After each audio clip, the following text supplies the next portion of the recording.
Hello बच्चों। तो JEE 2024 advance का पेपर हो चुका है।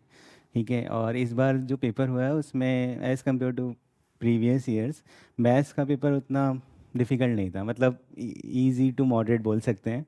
जैसे अभी हम लोग तुम लोग ने क्वेश्चन सॉल्व भी किए होंगे और अभी हम भी सॉल्व करके देखते दिखाएंगे कि उसमें क्या है। मतलब क्या है कि बहुत आराम से क्वेश्चन सॉल्व हो रहे हैं, ऐसा नहीं कि बहुत ज़्यादा हमको मेहनत करना पड़ रहा है। ठीक है, तो चलो स्टार्ट करते हैं।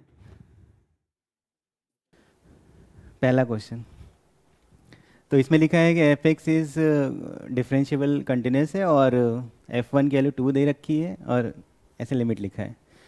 तो इसमें क्या है कि जैसे ये जो क्वेश्चन है ये प्रिपरेशन टाइम पे है ना, बहुत बार ऐसा क्या है कि जब हमने लिमिट और डिफरेंशियल इक्वेशन पढ़ी है तो उसी का मिक्स करके क्वेश्चन होता है। तो ये हम लोग ने प्रिपरेशन टाइम पे भी देखा हुआ है। ठीक है, तो चलो करते हैं। सबसे पहले तो हमें चेक करना होता है लिमिट के क्वेश्चन में कि वो उसमें क्या फॉर्म बन रहा है ना। तो रखते हैं इसमें, जैसे एक्स टी की वैल्यू एक्स रखो, इसमें तो x power 10 F x minus x power 10 F x, वो जीरो बन गया, नीचे भी जीरो है, तो 0/0 फॉर्म है ये। ठीक है, 0/0 फॉर्म है। अब उसके बाद जब हम लोग सॉल्व करते हैं तो इस तरह का फंक्शन अगर दिखेगा तो हम लोग एल हॉस्पिटल रूल लगाते हैं, है ना।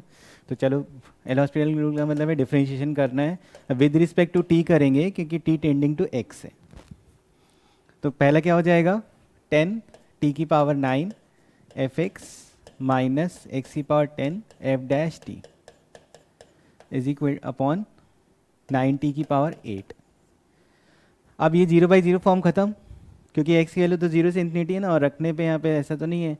तो 0/0 फॉर्म खत्म, अब रख सकते हैं इसमें एक्स टी की वैल्यू एक्स, तो 10 एक्स की power 9 F x minus x की power 10 F dash x upon 9 x की power 8 is equal to limit की वैल्यू कितनी है, 1 है। अब वो एक्स की पावर 8 से डिवाइड कर दो, 9 को उधर भेज दे रहा है, तो कितना हो जाएगा, 10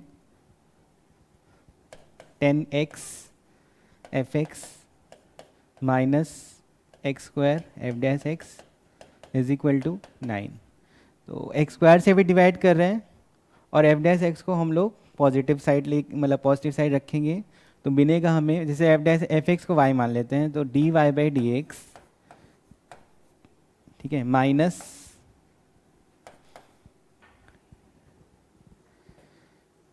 -10/x is equal to -9/x²। सही है यहाँ तक, और एक एफ एक्स भी है यहाँ पे y। तो ये लीनियर फॉर्म बन रहा है। लीनियर फॉर्म में क्या करना होता है, इंटीग्रेटिंग फैक्टर निकालना है। तो -10/x का आई एफ अगर निकालेंगे तो हो जाएगा ई की पावर में -10/x dx। तो 10 ln x, मॉड लगाते हैं ln मॉड, लेकिन x की वैल्यू फिर से जीरो से बड़ा, तो मॉड x को x ही खोलेंगे, तो x की पावर में क्या आ जाएगा, e की पावर में क्या आ जाएगा, -10। तो x की पावर -10, तो ये हो जाएगा 1/x की पावर 10, ये हमारा इंटीग्रेटिंग फैक्टर है। तो अब जैसे हम लोग बोले कि सॉल्यूशन क्या होगा, तो y इंटू 1/x की power 10 is equal to -9x की पावर 12 dx, इंटीग्रेट करके प्लस सी लगा देंगे, तो y अपॉन एक्स की पावर 10 -9 अपॉन -11 एक्स की पावर 11 प्लस सी। अब हमें एक चीज़ दी गई है ना, कहाँ पे, f1 की वैल्यू 2 है, मतलब y की वैल्यू 2 है जब x1 डाल रहे हैं। तो जब हमने यहाँ रखा 2 9/11, तो c की वैल्यू कितनी आ गई, c आ गया हमारे पास 2 - 9/11, मतलब 22 - 9/11 कितना हुआ, 13। समझ में आया। तो बहुत सिंपल था, c निकल आया हमारा। अब फंक्शन की बात है, तो ये हमारा फंक्शन लिखा है y is equal to x की पावर 10, एक्स की पावर 10 का मल्टीप्लाई कर दो उधर, तो 9/11x प्लस 13/11 एक्स की पावर 10, ये आंसर आ रहा है। ठीक, समझ में आया, मतलब सिंपल क्वेश्चन था। चलो आगे बढ़ते हैं।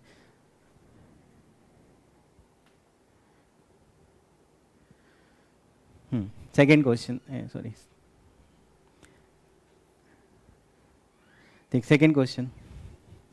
तो इसमें क्या है कि स्टूडेंट अपियर फॉर एक, अब देख रहे हैं इसमें क्या है कि प्रोबेबिलिटी का क्वेश्चन है, देख रहे हैं यहाँ पे, और ट्रू फॉल्स टाइप क्वेश्चन है। सभी क्वेश्चन का आंसर कर रहा है स्टूडेंट, और उसके बाद लिखा हुआ है कि अगर स्टूडेंट आंसर जानता है तो मतलब करेक्ट आंसर उसका, तो प्रोबेबिलिटी फिर देख लेंगे हम लोग कितना आ रहा है, लेकिन कितने क्वेश्चन को समझ रहा है जानता है उसके बारे में बात करेंगे। तो मान लेते हैं कि वाई टोटल हमारे पास क्वेश्चंस थे, ठीक है। उसमें हमने कहा कि एक्स जो है वो इतने जानता है, तो गेस कितना करेगा, वाई माइनस एक्स। प्रोबेबिलिटी निकालेंगे, अगर जिसमें वो जान रहा है तो कितना लिखोगे, एक्स अपॉन वाई, और गेस करने वाला 1 माइनस एक्स अपॉन वाई। अभी एक्स अपॉन वाई को अगर ए बोल रहे हैं तो ये हो जाएगा 1 माइनस ए, ठीक है। समझ में आया?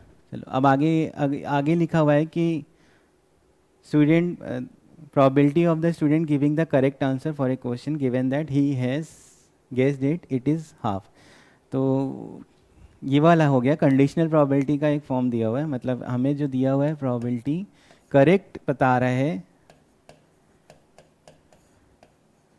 गिवन दैट गेस्ड, इसकी वैल्यू दी गई है 1/2।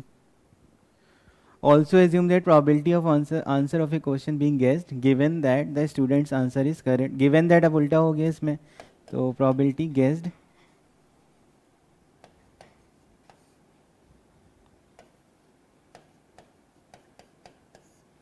इसकी probability 1/6 है। मतलब कंडीशनल probability का एग्जांपल हो गया। अब इसको बस हम लोग को देखना है कि ये और ये आपस में रिलेट कैसे होंगे।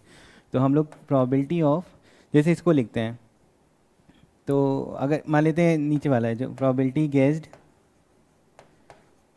Correct,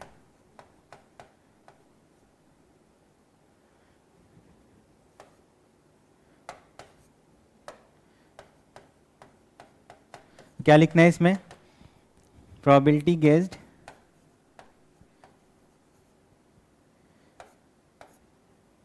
intersection correct upon probability of correct, ठीक है। चलो आगे बढ़ते हैं। तो अब इसका हमको बस वैल्यू लिखना है, प्रोबेबिलिटी गैस जो आ रहा है उसका हम लोग जानते हैं, प्रोबेबिलिटी गैस इंटरसेक्शन करेक्ट में। तो इसको देखो, इसको क्या लिखा है, ये भी हम लोग लिख सकते हैं। तो probability guessed intersection correct upon probability guessed, conditional probability के हिसाब से। तो इसकी वैल्यू कितनी आ रही है, इधर ले जाओ, तो 1/2 इंटू ये वैल्यू कितनी थी, प्रोबेबिलिटी गेस की 1 माइनस ए है, तो इसको लिखोगे 1/2 into 1 minus a upon probability correct. अब करेक्ट में दो तरीके से करेक्ट हो सकता है, या तो आंसर वो नोस मतलब उसको जानता है और उसका आंसर करेक्ट दे रहा है तो वो 1 होगा प्रोबेबिलिटी, ठीक है। उसके बाद हम लोग ने लिखा कि कितने आंसर के लिए, तो दो तरीके हैं इसमें, एक तो अगर जानता है तो ए और उसकी प्रोबेबिलिटी 1 हो गई, प्लस गेस किया हुआ, ठीक है, गेस किया है और फिर करेक्ट आंसर दिया है। तो उसके लिए हमने कहा कि ये हमें पता है, और गेस की प्रोबेबिलिटी कितनी है, 1 माइनस ए इंटू 1/2, ठीक है। गेस किया और उसको करेक्ट दे दिया है। तो अब इसमें तुमको वैल्यू निकालनी, और ये आंसर हमें पता है कितना है, 1/6 है, ये गिवन नहीं है। सॉल्व करो इसको, तो 1/2 to a 1/6 is equal to 1 minus a upon 2a 1 minus a plus 1, कितना हो जाएगा, a plus 1 is equal to 6 minus 6a। तो 7a इज इक्वल टू आ रहा है 5, a की वैल्यू कितनी हो गई, 5/7 हो गई। तो प्रोबेबिलिटी मतलब अगर सही से हमें आइडिया पता है फॉर्मूले कंडीशन प्रोबेबिलिटी का, तो ये क्वेश्चन भी हो जाता है आराम से। चलो नेक्स्ट करते हैं।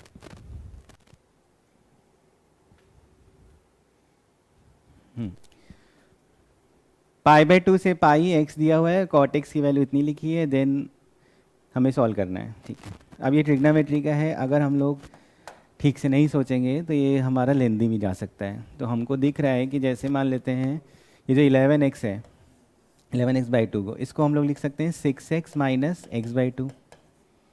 ठीक है, ऐसे ही ये वाला भी लिख दिया हमने 6x माइनस x/2। ठीक है, और इसको सॉल्व करके देखेंगे, क्योंकि हमें सब जगह 6x भी दिख रहा है तो हमने इसलिए 6x बना दिया है। और x/2 को निकालने के लिए यहाँ से हम सॉल्व कर सकते हैं। cos x की वैल्यू कितनी होगी, ये हमारा बेस अपॉन हाइपोटेनस है, तो cos x base upon perpendicular है, तो इसका मतलब बेस अपॉन हाइपोटेनस लिखना है। कितना लिखेंगे, -5 सेकेंड क्वाड्रेंट में है, तो 25 + 11 36, उसका रूट -5/6। ठीक है, cos x की वैल्यू -5/6 है। तो अभी sin a माइनस बी का फॉर्मूला लगाते हैं। sin 6x cos x/2 minus cos 6x sin x/2 into sin 6x minus cos 6x। ठीक है, प्लस उसमें cos a माइनस बी का, तो cos 6x cos x/2 plus sin 6x sin x/2 into sin 6x plus cos 6x। ठीक है, चलो अब इसमें अगर मल्टीप्लाई कर दें तो कुछ टर्म देखो कैंसिल होते हुए भी दिखेंगे। मल्टीप्लाई चलो करते हैं, है ना। साइन इसका पहले कर देते हैं, sine square 6x cos x/2 minus sine 6x cos 6x sin x/2। फिर इसका करो minus cos 6x sin 6x cos x/2 और plus cos square 6x sin x/2। ये पहले इन दोनों की है। अभी दूसरे वाला देख लेते हैं। cos 6x sin 6x cos x/2 plus sin square 6x sin x/2। ठीक है, और cos 6x का तो cos square 6x cos x/2 plus cos 6x sin 6x cos x/2। सही है इतना। sin 6x cos 6x sin x/2, sin 6x sin cos 6x sin x/2 कहीं दिख रहा है?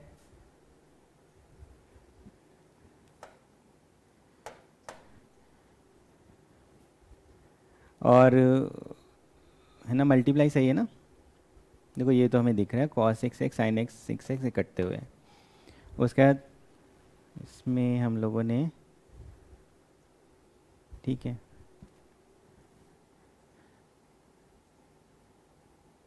इसका जब मल्टीप्लाई किया था तो sin 6x cos 6x sin x/2, और उसमें कितना आ रहा है cos 6x sin 6x।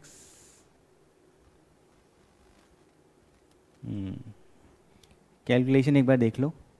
sin 6x sin a cos b minus cos a sin b, और sin a माइनस मतलब sin 6x मल्टीप्लाई कर रहे हो तो sin square 6x cos x/2 minus sin 6x cos 6x sin x/2। फिर cos 6x का किया तो minus cos 6x sin 6x cos x/2। फिर इसमें करोगे तो plus cos square 6x sin x/2। फिर इधर आ गए तो हम लोग ने sin 6x cos 6x cos x/2 sin square 6x sin x/2 cos 6x sin 6x। ये वाला जो नंबर है ना, ये रॉन्ग है। ये हमारा कितना है sin x/2। ठीक है, तो ये कैंसिल हो गया। ठीक, अब इसमें देखो कुछ तो, जैसे ये नहीं साइन स्क्वायर 6x है, इधर भी साइन स्क्वायर 6x है, तो जब कॉमन करोगे तो क्या मिलेगा, साइन स्क्वायर 6x यहाँ पे आ जाएगा cos x/2 plus sin x/2, और cos square 6x cos square 6x इसमें भी है, cos स्क्वायर 6x ये अंदर है तो cos x/2 sin x/2। तो कैन अभी sign square 6x plus cos square 6x तो 1 हो गया, sin x/2 plus cos x/2। अब हम लोग को cos x पता है तो हम लोग इसकी वैल्यू निकाल सकते हैं। कितना लिखेंगे, √1 माइनस cos x/2, और ये लिखा है √1 प्लस cos x/2। वैल्यू डालो यहाँ पे, 1 माइनस -5/6 अपॉन 2, 1 माइनस 5/6 अपॉन 2। ठीक है, कितना हो गया? 11/√11/√12 और √1/√12। तो √11 + 1 अपॉन 2√3, ये आंसर है। समझ में आया? ठीक है, चलो नेक्स्ट करते हैं। तो इसमें क्या है कि अगर हम लोग और कहीं भटक जाते तो मतलब आता तो यही, लेकिन लेंदी भी हो सकता था। चलो next. Consider the ellipse x²/9 + y²/4 = 1। तो हमें पता है हॉरिजॉन्टल इलिप्स है। Let S P Q be a point in first quadrant such that, तो ये ऐसा दिया है, इसका मतलब S1 इज ग्रेटर देन 0, मतलब पॉइंट बाहर है। टू टेंजेंट्स लिखा भी है, two tangents drawn from S to the ellipse of which one meets the ellipse at one end point of minor axis and other meets the ellipse at point in the fourth quadrant. Let R be, तो अभी question को हम लोग पढ़ के समझते रहते हैं, मतलब ब्रेक करते हैं। पहले तो ये इलिप्स है और two tangent drawn from S to the ellipse. तो फर्स्ट क्वाड्रेंट में पॉइंट है। अब यहाँ पे अगर तुम्हें टेंजेंट बनाना है तो इसी के पैरेलल, ऐसे एक्स एक्सिस के पैरेलल चलना पड़ेगा। ये हमारा पॉइंट कितना हो गया? S P Q. और यहाँ से जब ऐसे टेंजेंट ड्रॉ करोगे तो यहाँ पे पॉइंट आएगा जिसको हम लोग बोल रहे हैं टी। ठीक है, और R be the vertex of ellipse with positive x coordinate, O be the centre of ellipse. ठीक है, तो ये आर है हमारा और ये ओ है, ये ट्रायंगल है। ठीक है, और एरिया दिया हुआ है 3/2। तो ट्रायंगल का एरिया ओ टी आर, इसकी वैल्यू दी गई है, एरिया दिया है 3/2। ठीक है, बाकी हम लोग को ये पता है कि ओ आर भी हमें पता है कितना है, 3 है ना, एलिप्स की कंडीशन के हिसाब से, और ये कितना है, 2 है। तो क्यू तो हम लोग सीधे सीधे बता सकते हैं, क्यू कितना है, 2 है, क्योंकि वो पैरेलल चल रहा है ना। पी क्यू में क्यू तो सीधे बता देंगे। अब हमारा पी बच रहा है, तो पी के लिए भी जो ट्रायंगल, वो जो पॉइंट दिया ना, इसको समझते हैं और फिर उसके बाद हम लोग उस पॉइंट से टेंजेंट को पास करवा देंगे तो आ जाएगा। तो कहने वाला भी टी है, तो हम लोग मान लेते हैं इसका a cos theta b sin theta लेते हैं ना कोऑर्डिनेट। फोर्थ क्वाड्रेंट में है तो थीटा हमारा उसी हिसाब से देखेंगे। a हमारा कितना है, 3 cos थीटा, b कितना है, √2 sin थीटा। तो इस ट्रायंगल का एरिया क्या लिख सकते हैं, हाफ बेस हाइट। तो एरिया हो जाएगा हाफ, बेस कितना है, 3 है ना, और हाइट कितनी हो जाएगी, ये जो इसका y कोऑर्डिनेट होगा वही इसकी हाइट है। मॉड में लिखना है, मॉड कितना लिखेंगे, √2 sin थीटा। सॉरी, √2 नहीं है, 2 है ये, b² में 2 हो जाएगा ना, b² 4 है तो b 2 हो जाएगा। ठीक है, इज इक्वल टू क्या लिखेंगे, अब जो हमारा एरिया है वो लिखना है 3/2। तो ये 3/2 मॉड साइन थीटा की वैल्यू आ गई है हाफ, है ना, मॉड साइन थीटा हाफ है। अभी हमें पता है कि कौन से क्वाड्रेंट में बात हो रही है, फोर्थ क्वाड्रेंट में साइन नेगेटिव, साइन थीटा जो होगा वो नेगेटिव होगा, मतलब साइन थीटा की वैल्यू लेनी है हमें -12। तो थीटा हम लोग क्या लिख सकते हैं, -π/6।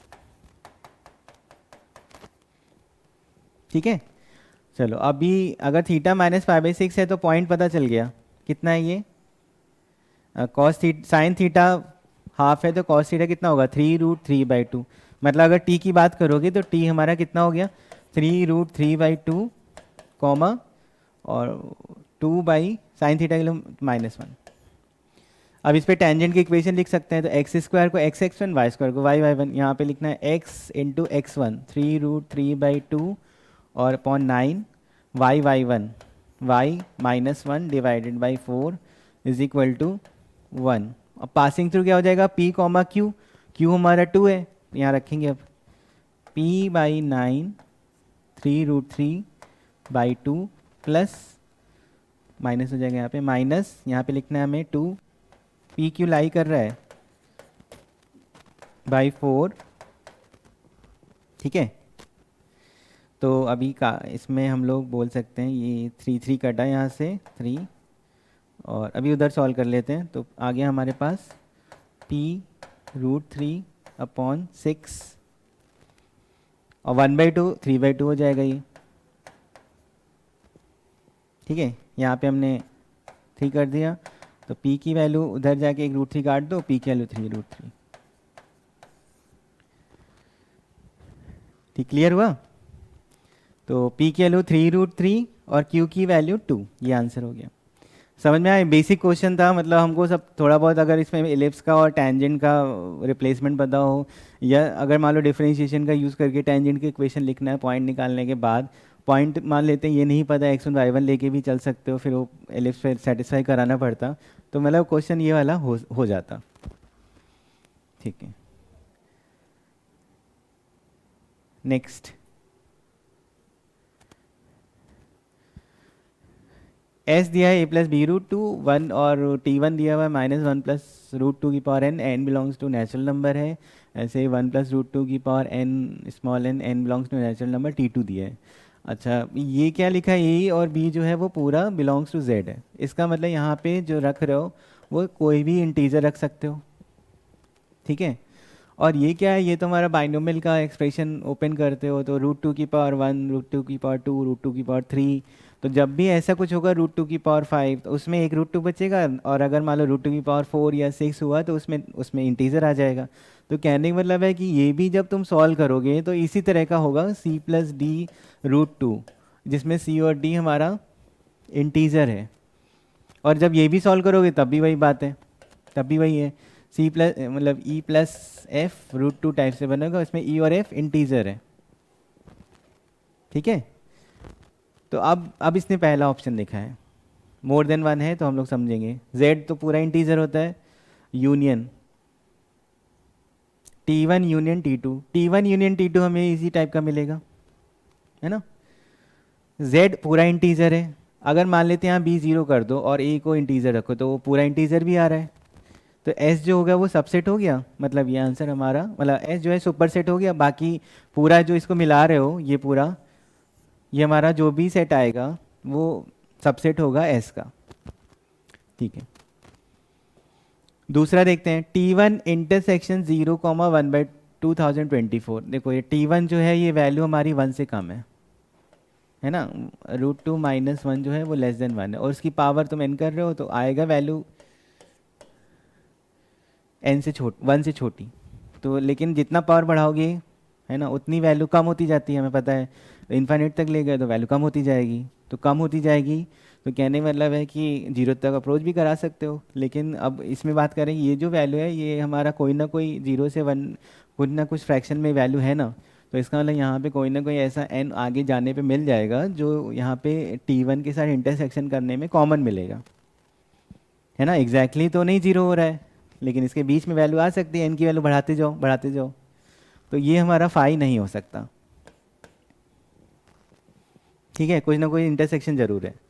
अच्छा, t1 इंटरसेक्शन 2024, t2 इंटरसेक्शन 2020, अब ये t2 जो है वो हमारा देखो ये 1 से बड़ा है, तो अगर इसकी पावर n करोगे तो वो भी हमारा 1 से बड़ा होगा। अब ये अगर बहुत बड़ी वैल्यू करते जाओ करते जाओ करते जाओ तो बढ़ती जाएगी वैल्यू, इन्फाइनाइट डालने में इन्फाइनाइट पे पहुंच जाओगे। तो कहने मतलब है यहाँ पे जो नंबर बीच में आ रहे हैं उनमें से कोई ना कोई इंटरसेक्शन, या बहुत सारे इंटरसेक्शन मिल जाएंगे, मतलब अगर इनकी कोई वैल्यू बहुत बड़ी डाल दो तो कोई ना कोई इसमें बीच में मिल जाएगा। तो इसका मतलब ये फाई के बराबर नहीं है, तो सही लिखा है। ठीक है, चलो ये जो थर्ड वाला है इसको कॉस थीटा प्लस आई साइन थीटा से सोचेंगे। तो ई की पावर में आई पाई a+b√2 लिखा है, और इसको ऐसे भी लिख सकते हो, ई की पावर आई पाई a+b√2, मतलब cos पाई प्लस आई साइन पाई, cos पाई -1 की पावर a+b√2। अब ये इरेशनल नंबर है √2, अब -1 की पावर भी कर रहे हो, हमें पता है कि वो डिफाइन नहीं होता अगर माइनस इरेशनल पावर आ गई और माइनस पे कोई नंबर है जिस पे पावर इरेशनल चढ़ा रहे हो, तो अगर ये वाला टर्म नहीं होता तब ये डिफाइन है ना, है, डिफाइन है ना, कि अगर ए हमारा कुछ भी हो, -1/2 माइनस, सब डिफाइन है, लेकिन इस रूट 2 की वजह से डिफाइन नहीं हो रहा है। तो रूट 2 के मल्टीपल में क्या है, बी है। अगर बी को हम लोग 0 कर दें तो फिर डिफाइन हो जाएगा ये।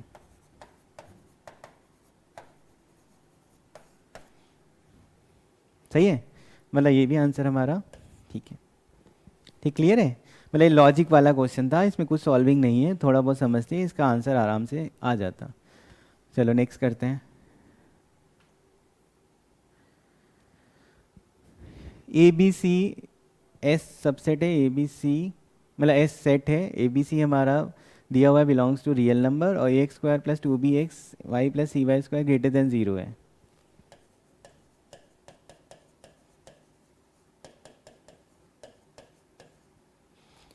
ठीक है, और 0 0 तो नहीं रखना है बोला उसने, ठीक है नहीं रखेंगे, क्योंकि 0 0 में तो ग्रेटर देन 0 तो बन ही नहीं रहे, तो हटा भी दो तो सही है। अच्छा, अब ये क्वाड्रेटिक का क्वेश्चन है, अगर हम लोग ठीक से देखें तो ये लिखा नहीं है, ए एक्स अपॉन वाई का होल स्क्वायर प्लस 2bx/y सी ग्रेटर देन 0। वाई स्क्वायर से डिवाइड करने पे इनइक्वालिटी तो रिवर्स होगी नहीं, वाई स्क्वायर पॉजिटिव नंबर है और 0 तो है नहीं, तो हम लोग डिवाइड भी कर सकते हैं आराम से। अच्छा, तो अब ये क्वाड्रेटिक है ना, ये क्वाड्रेटिक है, और इस क्वाड्रेटिक का क्या है, ये हमेशा ही ग्रेटर देन 0 है फॉर कोई भी एक्स वाई हो। तो इसका ये मतलब है कि ए तो पॉजिटिव होना चाहिए और डी क्या होना चाहिए, लेस देन 0। ठीक है, अब डी लेस देन 0 का मतलब है 4b² minus 4ac less than 0, b² minus ac less than 0। अब इसमें सी के साइन के बारे में भी कमेंट कर सकते हैं ना। मान लेते हैं कोई वैल्यू है जिसमें, अब मान ले सी अगर हमारा बात करें, b² तो पॉजिटिव है, ए भी पॉजिटिव है, अगर सी नेगेटिव होता तो कभी ये ग्रेटर देन 0 हो सकता है, मतलब ए और सी दोनों ही पॉजिटिव है, क्योंकि ए पॉजिटिव है तो सी भी पॉजिटिव है। ठीक है, चलो अब इसमें हमको चेक करना है, अगर एस में से ये जो ए बी सी है ये निकाल दिया, ठीक है, अब इसमें रखो तो क्या हो जाएगा, पहला ऑप्शन देख रहे हैं, 49/4 माइनस 2 × 6, 49 माइनस 48/4 आ रहा है। इसका मतलब ये तो रॉन्ग हो गया, क्योंकि हमें तो लेस देन 0 चाहिए था, मिल नहीं रहा है। फिर 3b1 और 12 रखो इसमें, 3b मतलब 3b² माइनस ए की वैल्यू 3, सी की वैल्यू 1/12, तो b² माइनस 1/4 लेस देन 0। ठीक है, 2b का स्क्वायर माइनस 1 लेस देन 0। हाँ, तो इसमें दिख रहा है कि मॉड 2b जो है वो लेस देन 1 है। समझ में आया, तो इसका मतलब ये ऑप्शन सही है। For any given A B C belongs to S, the system of linear equation has a unique solution. Unique solution में अभी इसके बारे में हम लोग जानते हैं, इसका डिटर्मिनेंट देखते हैं, डिटर्मिनेंट नॉट इक्वल टू 0 हो जाए, ये इसका डिटर्मिनेंट की बात हो रही है, ये डी और ये डी नहीं, मतलब यहाँ पे नहीं ऐसा बनता है ए बी, तो इसको क्या लिखेंगे, ए सी माइनस b²। हमें पता है कि b² माइनस ए सी 0 के बराबर नहीं है, तो ए सी माइनस b² भी 0 के बराबर नहीं है ना, इसका मतलब इसका यूनिक सोल्यूशन है। ठीक है, ऐसे इसको देखते हैं, तो a+1 c+1 माइनस b², ये डिटर्मिनेंट देख रहे हैं, तो a c minus b² plus a plus c. ये देखो ये हमारा नंबर कैसा है, b² minus a c less than 0 था, तो ये कैसा नंबर है, पॉजिटिव है, और a भी पॉजिटिव था, c भी पॉजिटिव था, मतलब ये भी हमारा क्या है, नॉट इक्वल टू 0 है, मतलब ये भी हमारा सही है। समझ में आया, क्वाड्रेटिक का क्वेश्चन था ये, और इसको पेयर ऑफ लाइन से भी सोच सकते हैं। चलो आगे बढ़ते हैं, नेक्स्ट क्वेश्चन।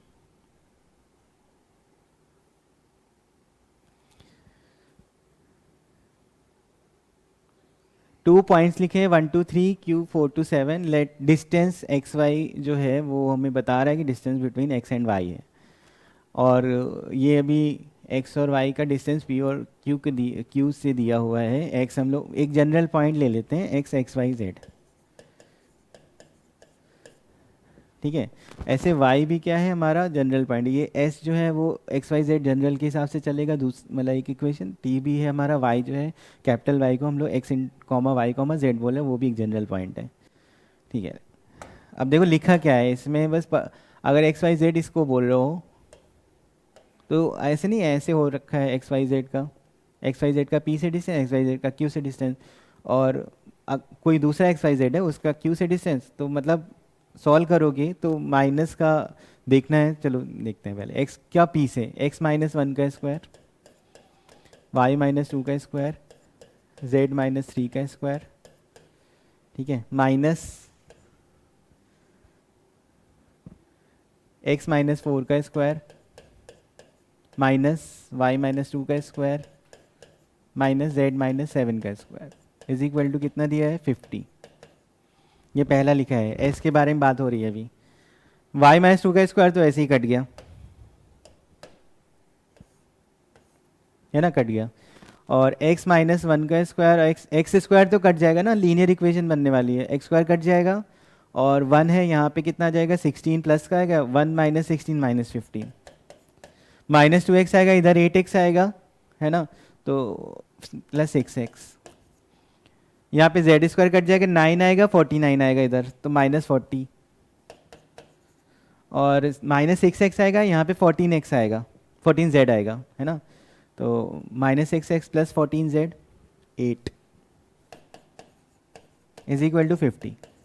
अब सबको एक साइड ले जाओ, तो 6x plus 8z is equal to आ रहा है 105।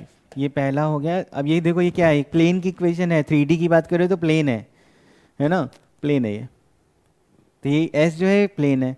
अभी इसमें भी हम लोग बात वही करेंगे, और इसमें क्या होगा, बस साइन का डिफरेंस आएगा, मतलब ये जो हमने सॉल्व किया है इसको ऐसे करना है, बाकी इक्वल टू तो 50 लिखा है, तो क्या लिखेंगे 15 माइनस 6x प्लस 40 minus 8z is equal to 50, तो 6x प्लस 8z 55 माइनस 5 आ गया। दो पैरेलल प्लेन है, ठीक है, दो पैरेलल प्लेन है और इनके बीच का हम लोग डिस्टेंस भी बता सकते हैं।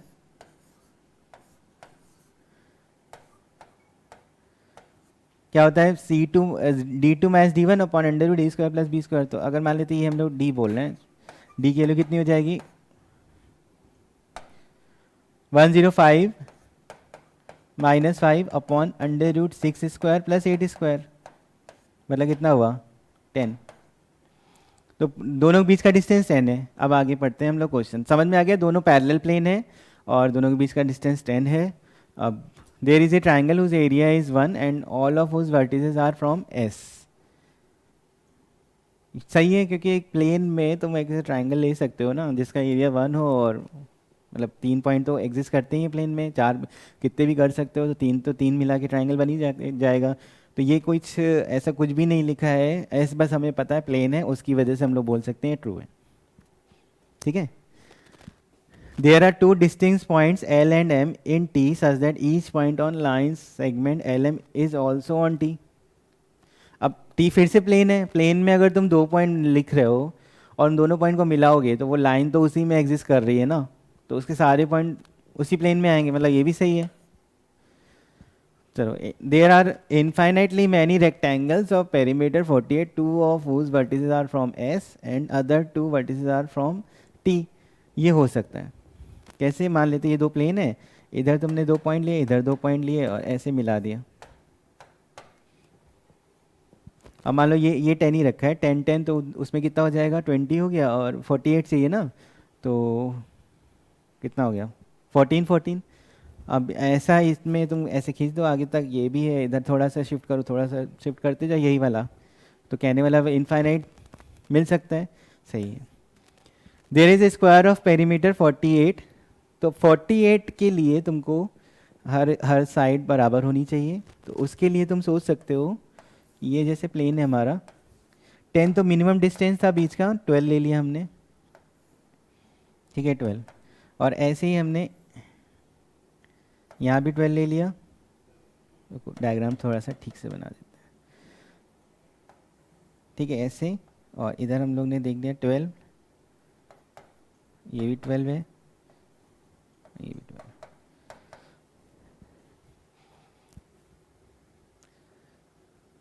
ठीक है।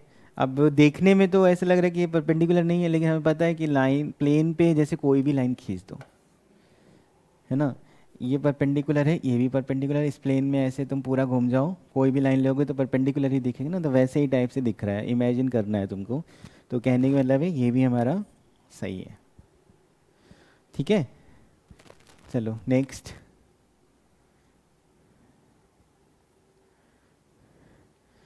ए और बी दिया हुआ है और ये सॉल्व करना है।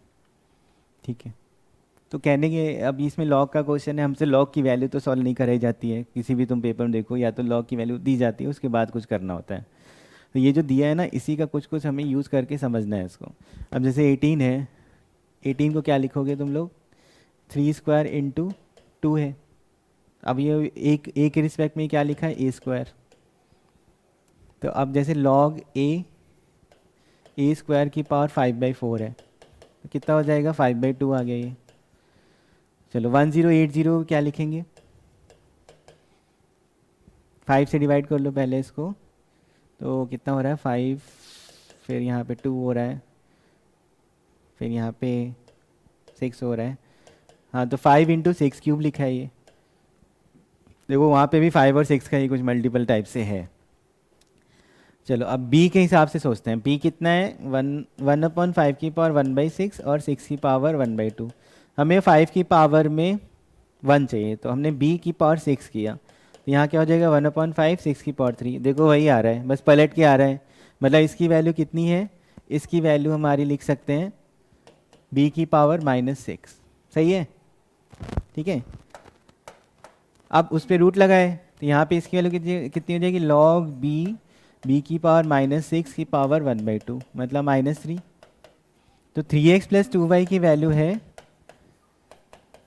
5/2, 2x - y की वैल्यू है -3। इक्वेशन 1 और 2। अब ये लीनियर इक्वेशन सॉल्व करने वाला क्वेश्चन हो गया, है ना। लीनियर इक्वेशन एक्स और वाई को अलग अलग सॉल्व कर सकते हो, लेकिन मान लो अगर कुछ सीधे से कोई कॉम्बिनेशन मिल जाए, तो जैसे हमें दिख रहा है कि ऊपर 2 से मल्टीप्लाई करो, 6x - 2x में 4x मिल जाएगा। और साथ साथ देखो 2 की यहाँ पे 4 हुआ और माइनस कर रहे हो, तो माइनस प्लस 5y भी मिल जाएगा। तो 1 में इंटू 2 कर दो और +2 कर -2 कर दो,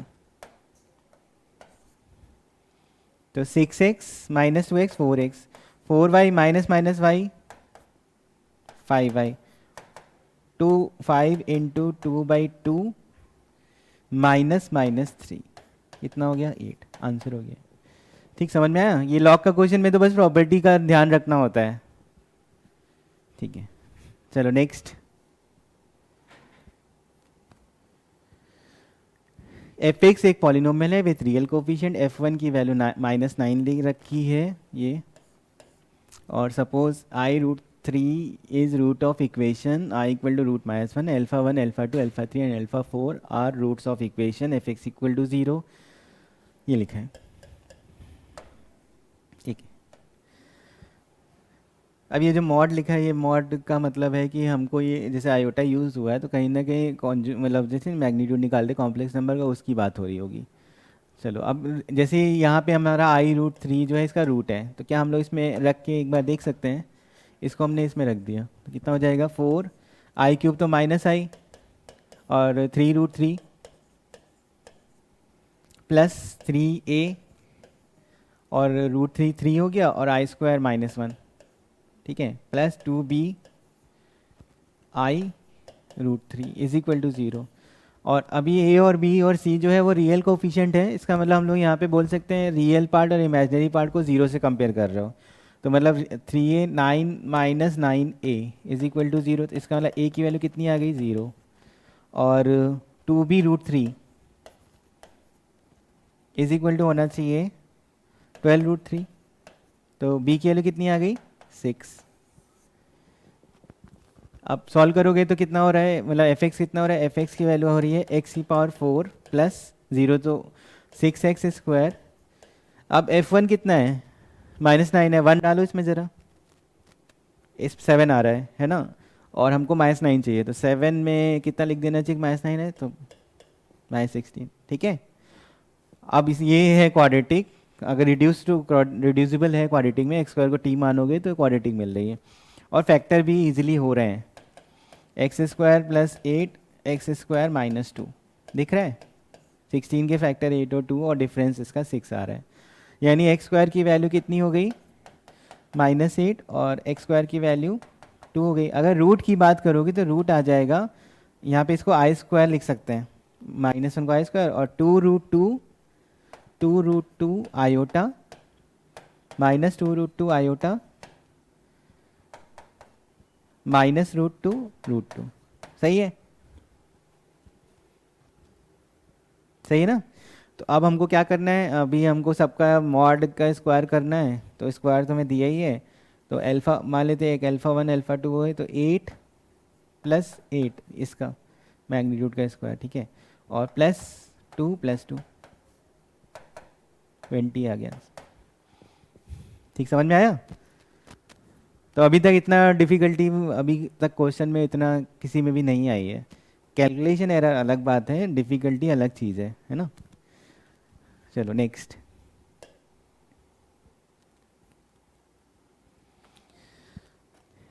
एस दिया हुआ है और उसमें ABCD जो है वो 0 और 1 से ले सकते हो, और डिटर्मिनेंट A जो है वो सिर्फ -1 और 1 हो सकता है। तो then the number of elements in S बताना है, मतलब एक तरीके से डिटर्मिनेंट और PNC का क्वेश्चन हो गया, कॉम्बिनेशन समझना होगा हमें। तो डिटर्मिनेंट निकालते हैं इसका। फर्स्ट रो के रिस्पेक्ट में ओपन करें, 0 के साथ तो चलेगा, -1 के साथ आ जाएगा E - D, है ना, और +C के साथ आएगा B - A, तो D - E + C B - A। चलो अब हमको बस ये देखना है कि इसकी वैल्यू या तो 1 हो या फिर -1 हो, है ना, यही देखना है। तो अब कुछ सेलेक्ट करना पड़ेगा हमें, तो हम लोग C के एक टर्म के हिसाब से चलते हैं, इसमें देखते हैं। तो C की वैल्यू अगर हमने ली 0, तो एक टर्म पूरा क्या हो जाएगा, 0 हो जाएगा। मतलब यहाँ पे क्या लिखना है तुमको, D की वैल्यू या तो 1 और E 0 हो जाए, या फिर D 0 हो जाए E 1 हो जाए, ताकि 1 या -1 मिल जाएगा। लेकिन C 0 है, अब A और B क्या लिख सकते हो, कुछ भी लिखो, 0 × कुछ भी हो जाएगा। A और B के ऑप्शन कितने हैं, ये है ना। तो लिखोगे A और B के ऑप्शन हो गए, मतलब 0 1 यानी 2 ऑप्शन उसके हो गए, और B के भी 2 ऑप्शन हो गए, 4। ये A और B के ऑप्शंस हैं, ऑप्शन 0 1 दोनों के, कुछ भी रख रहे हो। और D और E में क्या ऑप्शन है, D की वैल्यू 1 होगी तो E क्या होगा, 0 होगा, और D की वैल्यू अगर 0 होगी तो E क्या होगा, 1 होगा। मतलब उन दोनों का एक मिला के ऑप्शन होगा 2, दो पॉसिबिलिटीज़, है ना। ये D और E दोनों के लिए हो गया, D की वैल्यू 1 तो E 0 हुआ, D 0 हुआ तो E 1 हुआ। तो ये कितना आ गया, 8। समझ में आया। चलो ये C 0 हो गया। अब C की वैल्यू 1 है, ठीक है, अब C की वैल्यू 1 है, तो 1 है तो या तो इधर ही 1 रह जाए, मतलब 1 हो जाए, या इसमें से ऐसा फैक्टर मिले कि -1 हो जाए, और इधर से हमें कुछ ना मिले। मतलब अगर बात करेंगे जैसे 1 है और इधर अगर हम लोग इधर बोल रहे हैं 0 हो गया, तब तो इधर ही चलने का। तो अभी जैसे C 1 हुआ तो A और B को बराबर लिख देते हैं, 0 ही चलता है पहले। अगर A और B बराबर है, या तो दोनों 0 होंगे, दोनों 1 होंगे, तो ये पार्ट 0 हो गया ना, है ना। A और B बराबर है तो कितने ऑप्शन हो गए, 2। A 0 B 0 हो सकता है, या फिर 1 हो, 2 ऑप्शन हो गए। अब फिर से D और E के बारे में बात करो, तो D 1 E 0, या इधर 0 और 1, तो इसका मतलब कितना हो गया, D के भी 2 ऑप्शन हो गए, ठीक है, तो कितना हो गया, ये 4 हो गया। अभी C = 1 में ही हो, लेकिन A और B बराबर नहीं है। अब A और B अगर बराबर नहीं हुआ तो 1 0 या 0 1, अगर 1 0 रखोगे तो 1 × 1 1 आ जाएगा, इधर से कुछ नहीं मिलना चाहिए, फिर मतलब 0 मिलना चाहिए। और अगर 0 1 रखोगे तो -1 आएगा, और फिर इधर से भी कुछ नहीं मिलना चाहिए, क्योंकि हमें ओवरऑल वैल्यू या तो 1 चाहिए या -1 चाहिए। तो अभी यहाँ पे A की वैल्यू बोली हमने 1, तो B क्या होगा, 0, या फिर A 0 रखा और B क्या रखा हमने, 1, तो 2 पॉसिबिलिटी, है ना।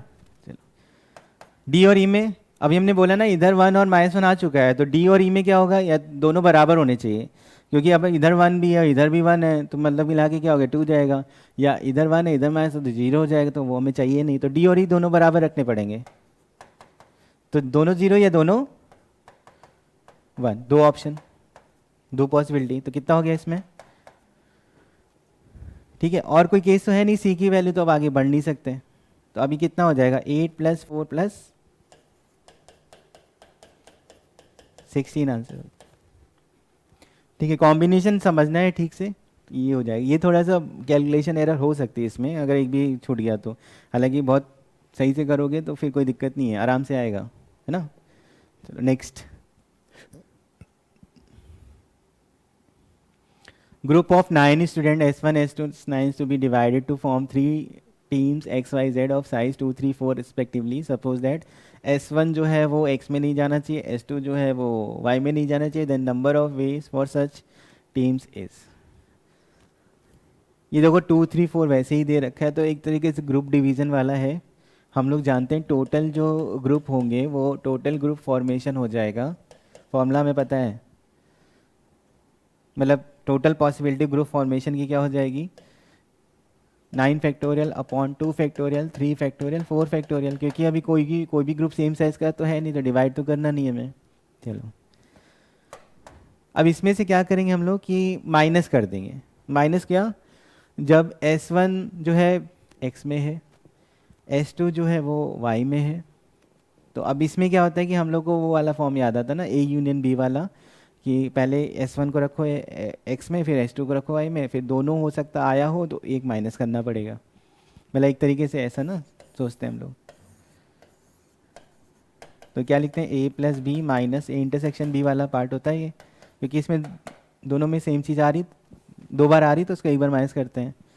चलो तो अभी S1 को हम लोग X में रख रहे हैं, S1 इन X, तो S1 में पहले से एक आ गया, मतलब X जो है X में पहले से एक आ गया है, और हमको कितने चाहिए थे 1 चाहिए था, तो उसको हमने रख दिया, लेकिन टोटल जो बचे वो कितने हो गए 8 तो अभी भी हैं, तो क्या लिखोगे 8 factorial.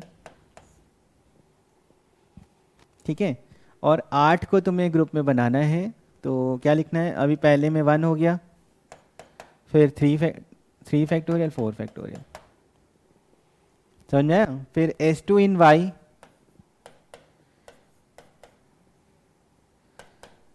Eight factorial upon Y में आ चुका है 2 फैक्टोरियल 2 फैक्टोरियल 4 फैक्टोरियल, क्योंकि एक तो तुमने डाल दिया ना। अब ऐसा नहीं ग्रुप सेम साइज का नहीं है कि तुम ऐसे मानो कि यहाँ 2 2 फैक्टोरियल तो एक और 2 लिख दो, वैसा नहीं है ना, क्योंकि है तो अभी भी ग्रुप तो तुम्हारा 3 का ही है ना वो।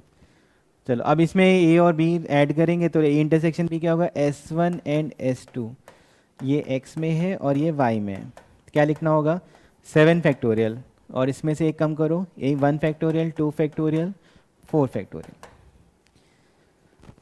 ठीक है, अब सॉल्व करेंगे इसको।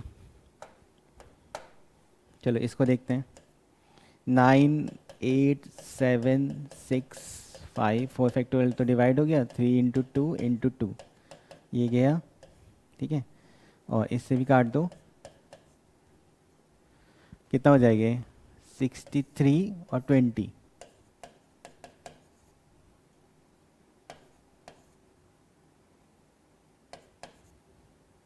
1260। ठीक है, चलो इसको देखते हैं, 8 7 6 5 अपॉन 4 फैक्टोरियल गया, 3 × 2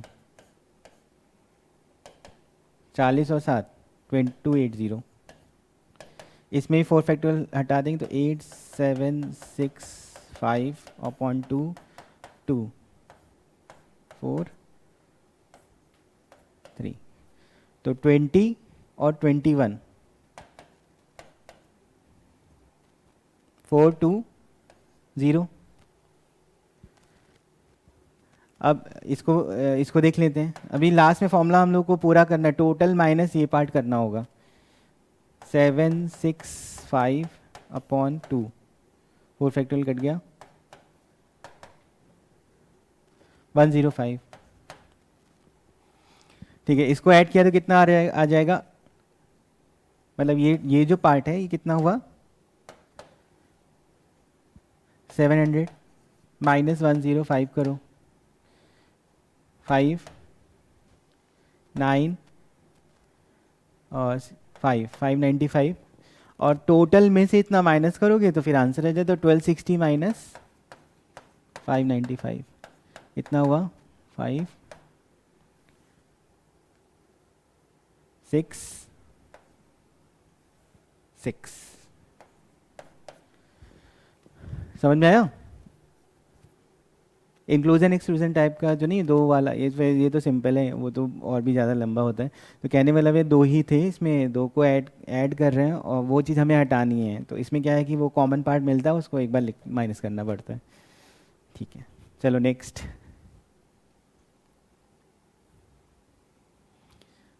ओ पी ओ क्यू दो वेक्टर है, ओ आर भी वेक्टर, भी 3 vector. O denotes the origin, O P cross O Q dot O R, scalar triple product 0 दिया है and the point lie on this दी। ठीक है, तो स्केलर ट्रिपल प्रोडक्ट 0 है, इसका मतलब हम लोग डिटर्मिनेंट को 0 कर सकते हैं।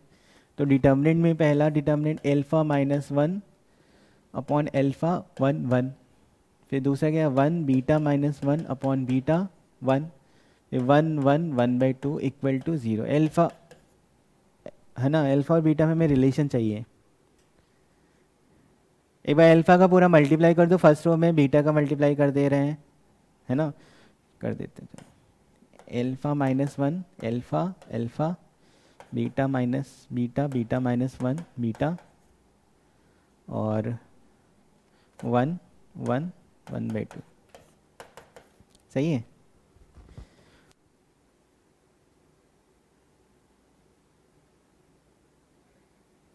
ठीक है, एक बार 2 का भी इसमें मल्टीप्लाई कर देते हैं।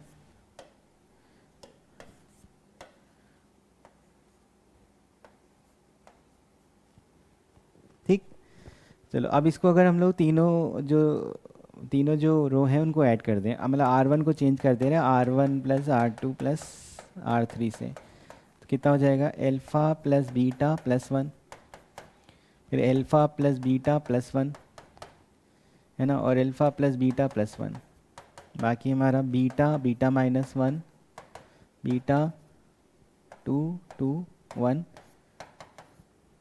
तो इसमें हमें दिख रहा है alpha plus beta plus 1 common हो रहा है, तो एल्फ़ा प्लस बीटा प्लस 1 को कॉमन कर लिया हमने। अंदर क्या बच रहा है 1 1 1 beta beta -1 beta 2 2 1 equal to 0। एक बार अब वो उसको ओपन करके देख लें, क्योंकि इक्वल टू 0 तो या तो ये 0 या फिर ये 0, दोनों 0 का हिसाब से समझेंगे, तो अभी ओपन कर दे रहे हैं,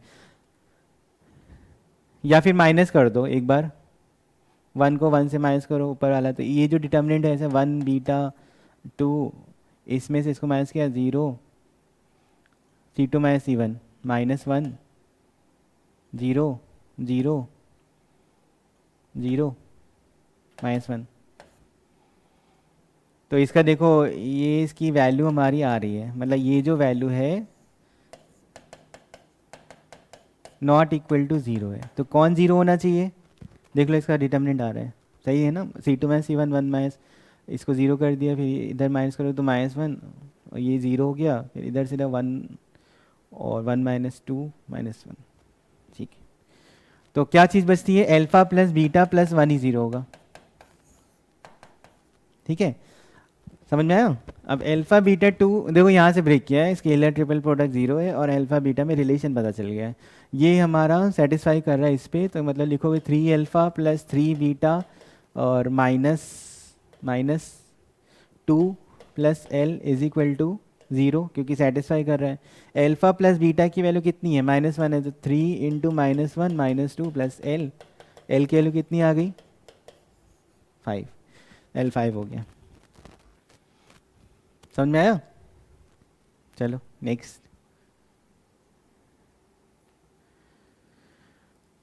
एक्स भी है random variable, let P x equal to X denote the probability, हम पता भी है ना रैंडम वेरिएबल के बारे में। और x takes the values of x, suppose that the point lie on fix straight line in the x y plane, और p x equal to 0 for all, इसके अलावा 1 2 3 4 0 1 2 3 4 के अलावा हमेशा प्रोबेबिलिटी 0 है। द मीन ऑफ दिया है अब देखो सॉल्विंग के लिए हमको कुछ कुछ पता रहता ना, sigma P X I is equal to 1 लिखते हो। तो मतलब अब मान लेते हैं इसमें एक वैल्यू ले लेते हैं P0 P1 ऐसे करके। तो ज़ीरो के लिए P0 plus P1 plus P2 plus P3 plus P4 equal to 1, ये हमें पता है होता है। और इसके बाद ये पॉइंट लिखा है कि ये लाई ऑन फिक्स स्ट्रेट लाइन है। तो हम लोग लिखेंगे इसको जैसे मान लो पॉइंट लिखना है तो 0 P0, फिर दूसरा पॉइंट क्या होगा 1 P1, 2 P2, 3 P3, 4 P4 होगा। अब ये सब एक लाइन में है तो मतलब स्लोप सेम होना चाहिए। इसका मतलब हम लोग लिख सकते हैं P1 minus P0 upon 1 is equal to P2, इसी से देख रहे हैं P2 minus P0 upon 2, P3 minus P0 upon 3, P4 minus P0 upon 4, P4 minus P0 upon 4। ठीक है, तो अभी P2 की वैल्यू P1 P0 में निकल सकती है। P2 की वैल्यू कितनी हो जाएगी 2P1 माइनस 2P0, इधर ले आएंगे तो एक P0 कट जाएगा तो 2P1 माइनस P0। P3 की वैल्यू ये पहले वाले से ही देख रहे हैं 3P1 और 3P0 है माइनस P0 उधर से plus P0, 3P1 minus 2P0। P4 की वैल्यू 4P1, पैटर्न वाइज बन रहा है ना ऐसा सबके लोग ही P2 P3 P4 एक तो वहाँ रख देंगे हम लोग। चलो अब इक्वेशन निकालते हैं ना। ये हमारा पता है P0 प्लस P1, इन तीनों का सम देखो क्या है 9P1 और इधर 6P0, 9P1 minus 6P0 equal to 1 है। ठीक है, तो कितना होगा 10P1 minus 5P0 is equal to 1। ये एक इक्वेशन हो गई P1 P0 में। अभी हमें एक और चीज़ दी गई है,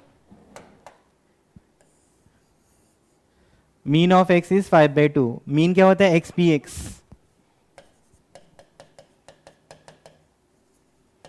तो अब 0 से स्टार्ट करेंगे तो 0 इंटू P0 0 ही हो जाएगा, तो 1 into P1 plus 2 into P2 plus 3 into P3 plus 4 into P4 is equal to 5/2। ठीक है, P1 और सबकी अभी P1 P0 में वैल्यू डालनी है 2P2 3P3 4P4, P1 2P2 4P1 minus 2P0, 3P3 9P1 minus 6P0, 4P4 16P1 minus 12P0 is equal to 5/2। अभी P1 कितना हो गया 16 और 9 16 plus 9 25 plus 4 29 30 P1 minus P0 कितना है 2 6 और 12 20 इक्वल टू 5/2। 5 से डिवाइड कर दो और 2 से मल्टीप्लाई भी कर देंगे तो 6P1 minus 4P0 is equal to 1/2, 8P1 minus 12P1 minus 8P0 is equal to 1। अब ये इक्वेशन 1 है और ये इक्वेशन इससे P0 और P1 निकाल सकते हैं। अगर इसमें से इसको माइनस कर दो, है ना, क्या आ रहा है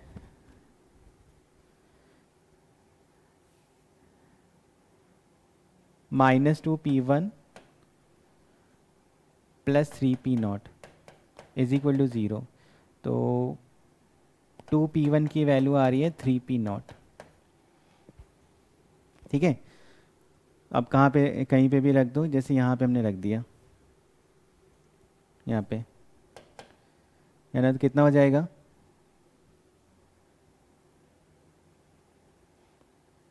5 into 3P0 minus 5P0 is equal to 1 है। P0 की वैल्यू आ गई 1/10, P0 1/10 आ गया। तो अगर P0 1/10 है तो P1 कितना हुआ, यहाँ पे 1/10 रखो और 3/20 फिर P2 कितना हो जाएगा, P2 की वैल्यू हम लोगों ने निकाली कहीं पे, ये है 2P1 minus P not. P1 कितना है 3/20 माइनस पी नॉट कितना है 1/10, कितना हो जाएगा ये 6 10 3/10 माइनस, तो 1/5। P2 की वैल्यू 1/5 है, ठीक है। P3 की value 3P0 3P0 P 3P1 sorry 3P1 P1 कितना है, तो 3/20 माइनस 2/10, कितना हो जाएगा, यहाँ पे 10 है तो 4 9 माइनस 4 5/20, सही है, ठीक। 5/20 1/4 लिख सकते हैं, लिख देंगे अभी। चलो P4 4P1 4 इंटू 3/20 और 3P0 3/10, कितना हो जाएगा 2, यहाँ पे 6 हो जाएगा, 12 माइनस 6/20। तो भी थोड़ा सॉल्व भी कर लेते हैं ना, इसको लिखेंगे हम लोग कितना 1/4। P4 की वैल्यू कितनी है 3/10,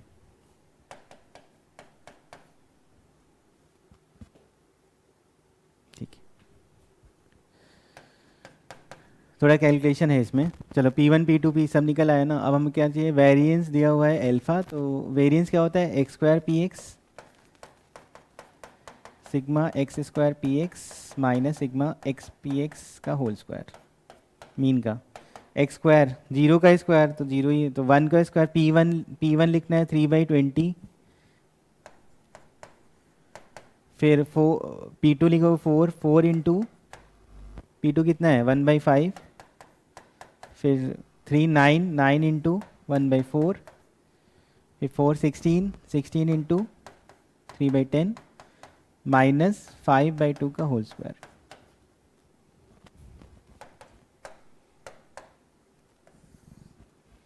ट्वेंटी, ठीक है। 3 और 16 45 और 96, डिवाइड भी कर सकते थे यहाँ पे ना, 4 और लिख देते, 8 और 5 लिख देते, 96 माइनस 5/2 का होल स्क्वायर, कितना वही है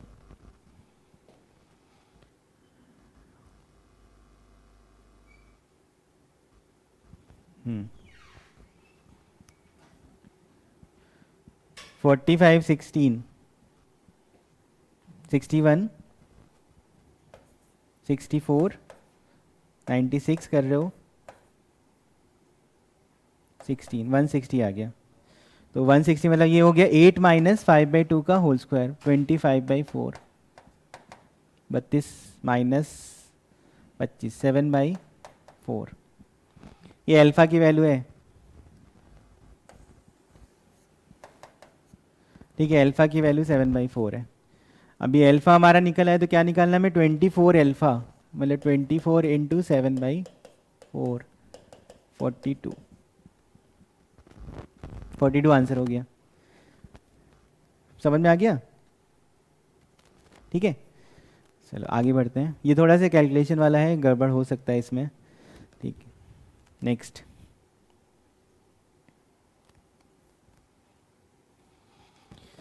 alpha beta distinct root of equation, मतलब हम लोग लिख सकते हैं यहाँ पे इक्वेशन, पहले थोड़ा थोड़ा ही ना ब्रेक करते जाते हैं। अल्फ़ा प्लस बीटा की वैल्यू -1 है और अल्फ़ा बीटा की वैल्यू भी -1 है, ठीक है।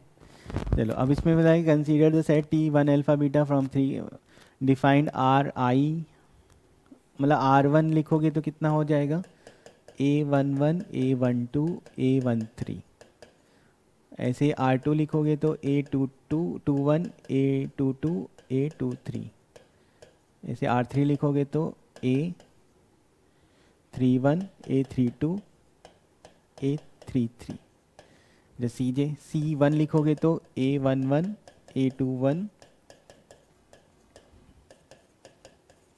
A CJ लिखेंगे तो A12 A22 3 2, C3 A13 A23 3 3।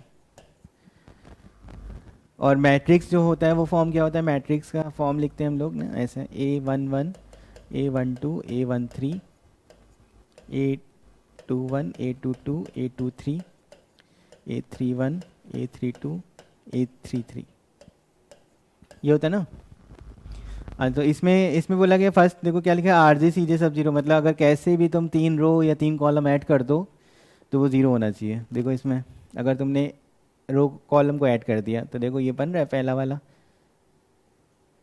Zero होना चाहिए। इसमें देखो क्या दिख रहा है, रो दिख रही है, रो को ऐड करोगे तो ज़ीरो होना चाहिए। तो अब इसमें हम लोग बना लेते हैं कि अगर यही भरना है तो alpha plus beta plus 1 zero है, ठीक है। लिखते हैं 1 अल्फ़ा बीटा, बीटा लिख दिया तो यहाँ अल्फ़ा लिखना पड़ेगा, और यहाँ बीटा लिख दिया, यहाँ अल्फ़ा लिखा तो यहाँ 1 लिखना पड़ेगा, और फिर यहाँ पे बीटा बीटा 1 लिख दिया, अल्फ़ा लिखना पड़ेगा, और यहाँ पे 1 लिखना पड़ेगा। ये एक मैट्रिक्स होगी, बाकी तो और भी बन सकती हैं, ठीक है। तो इसमें क्या है कि जैसे हमने भरा है ना यहाँ पे और यहाँ पे और इस पे अपनी मर्ज़ी से भर दो यहाँ पे ध्यान रखते हुए। और उसके बाद ये जो है ना इसको बस ध्यान से समझना है कि हमारा अल्फ़ा प्लस बीटा प्लस 1 ही बनना चाहिए। देखो इसमें दिख रहा है ना सबका, अगर ऐड से ऐड करो या कॉलम वाइज ऐड करो जीरो आएगा, ठीक। तो हम लोग इसमें पहले वाले में सोचेंगे कि हमने कहा कि इधर तुम 3 पॉसिबिलिटी से भर दो, इधर 2 पॉसिबिलिटी, इधर 1, तो इधर 3 हो गया तो इधर भी 2 इधर भी 1।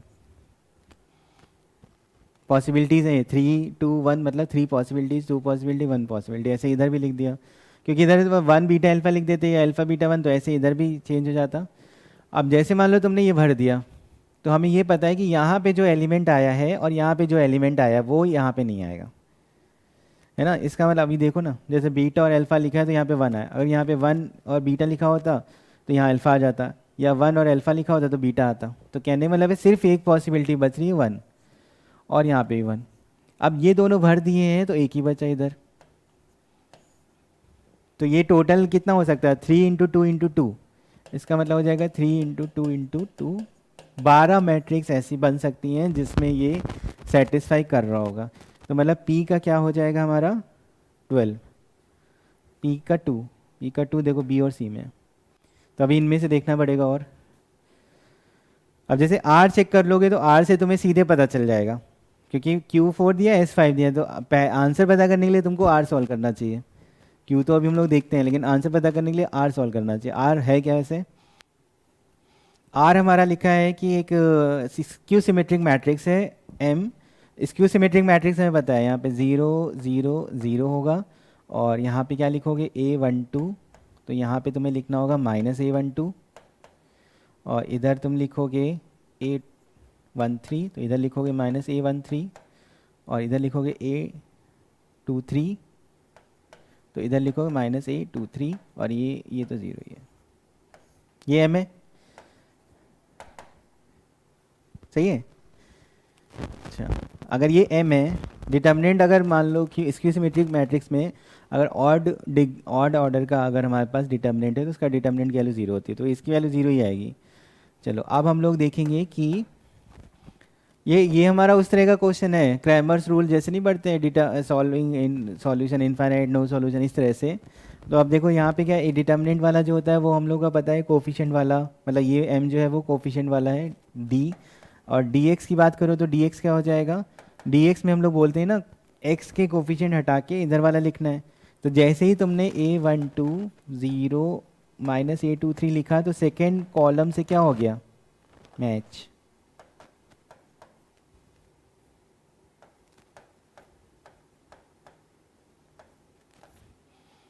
सेकेंड कॉलम से मैच मतलब dx क्या होगा 0।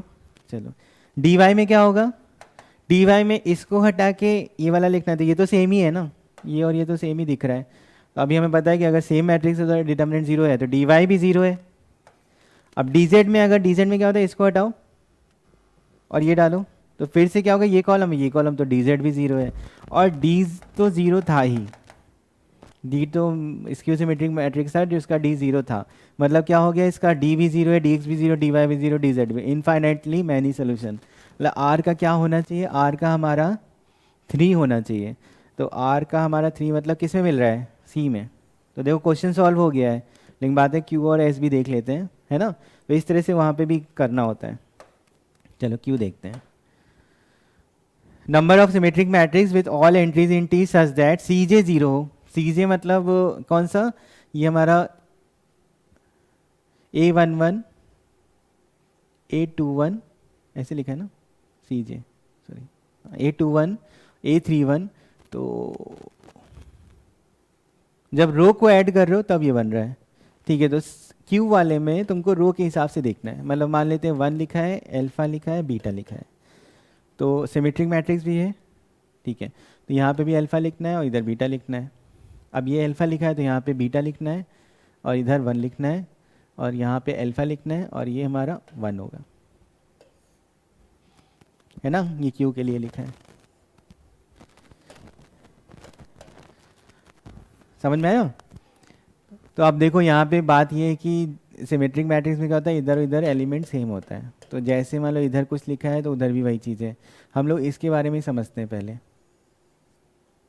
अगर इसको तुम इधर उधर कर दो ये भी अपने आप चेंज होगा, मतलब 1 बीटा अल्फा को लिख दोगे, जैसे यहाँ लिखा 3 2 1 लिख दिया, तो 3 2 1 में हम लोग को अब यहाँ पे क्या भरना होगा, ध्यान रखना है ना। जैसे यहाँ पे 3 पॉसिबिलिटी, यहाँ पे 2 पॉसिबिलिटी रख दी, अब ये दोनों में ये वाला नंबर हट के आएगा तो 1 पॉसिबिलिटी बचेगी, नंबर भर रहा है इसमें। पॉसिबिलिटी पहले हमने डायगोनल भर दिया क्योंकि उसमें तो कुछ भी हो सकता है, ठीक है। अब तुम्हें सिमेट्रिक मैट्रिक्स बनानी है, एक एलिमेंट यहाँ भर दिया, एक एलिमेंट यहाँ भर दिया है, 2 एलिमेंट चले गए, एक बचा तो वो यहाँ पे आएगा, ठीक है। अब क्योंकि इसके और इसके ऐसे नहीं आएगा, क्योंकि ये वाला और ये वाला तो अलग ही अलग होना चाहिए। फिर उसके बाद यहाँ पे भी 1 पॉसिबिलिटी, अब ये दोनों भर दिए तो एक ही बच रहा है यहाँ पे, फिर ऐसे है, मतलब कितना आंसर हो गया इसका, 6 हो जाएगा, 6। तो Q का कितना हो गया, 6, Q का 4 है, समझ में आया। अब S देख रहे हैं, S में क्या लिखा है, matrix with all entries in T such that RI 0 है। RI का मतलब कॉलम वाइज जब ऐड कर रहे हो तो 0 है। अब एक मैट्रिक्स हम लोग लिख ही लेते हैं जिसका डिटर्मिनेंट सॉल्व करेंगे, ये हम लोग S वाला सॉल्व कर रहे हैं।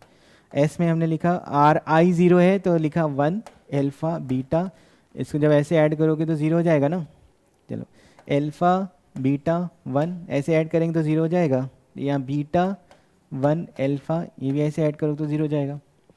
अब इसको ज़रा ओपन कर दो और देख लो इसका डिटर्मिनेंट 0 है, हालांकि आंसर मिल चुका है फिर भी हम लोग सॉल्व कर देंगे। तो ओपन करते हैं, 1 के रिस्पेक्ट में क्या जाए, बीटा अल्फा -1, फिर माइनस अल्फा के रिस्पेक्ट में आएगा alpha square minus beta, beta के रिस्पेक्ट में आएगा अल्फा माइनस बीटा स्क्वायर, ठीक है। Beta alpha -1 minus alpha cube plus alpha beta plus alpha beta minus beta cube, तो अल्फा 3 अल्फा बीटा मिल रहा है और -1 minus alpha plus alpha cube plus beta cube ये मिल रहा है। Alpha cube plus beta cube की वैल्यू कैसे निकालेंगे, 3 अल्फा बीटा तो पता है -3 है हमारा, अल्फा बीटा -1 है ना, हाँ तो -3 है। इसकी वैल्यू क्या हो जाएगी, alpha plus beta into alpha plus beta whole square minus 3 alpha 2 alpha minus alpha beta 3 alpha beta,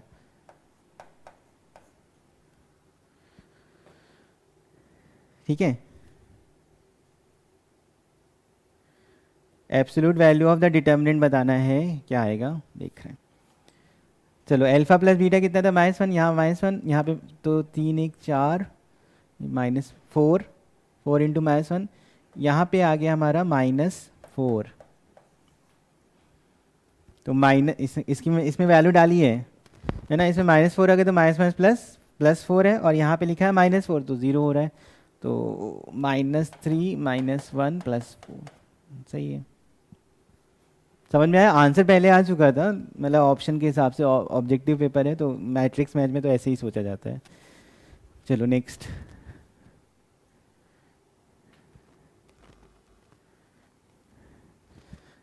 late the straight line y equal to 2x touch a circle with center 0 alpha, alpha 0 से बड़ा, radius r at a point.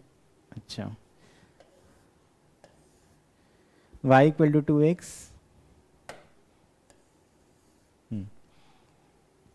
Touch a circle, center यहाँ पे ऐसे बन रहा होगा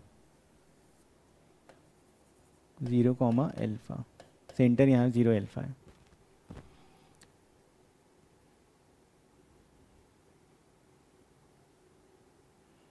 eight point A1, ठीक है। Such that line segment A1 B1 is a diameter of circle, मतलब B1 तो सीधे अपोजिट चले जाओ यहाँ पे। Let alpha plus r equal to 5 + √5, ठीक है। सेंटर से परपेंडिकुलर डिस्टेंस हम लोग बता सकते हैं रेडियस के बराबर है।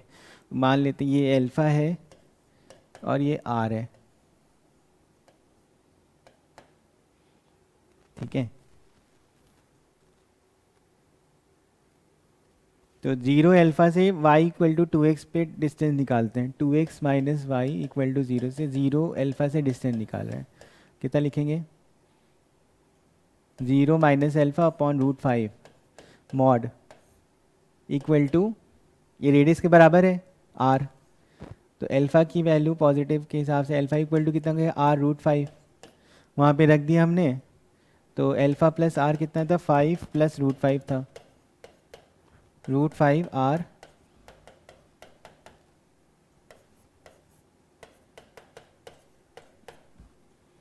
r के लिए कितनी हो गई? यहाँ पे √5 कॉमन करो तो √5 + 1 अपॉन √5 + 1, r की वैल्यू हो गई √5, r √5 हो गया तो अल्फा कितना होगा? 5। इक्वेशन लिख सकते हैं सर्कल की, x माइनस 5 का x square plus y minus 5 का square is equal to 5, radius √5 है।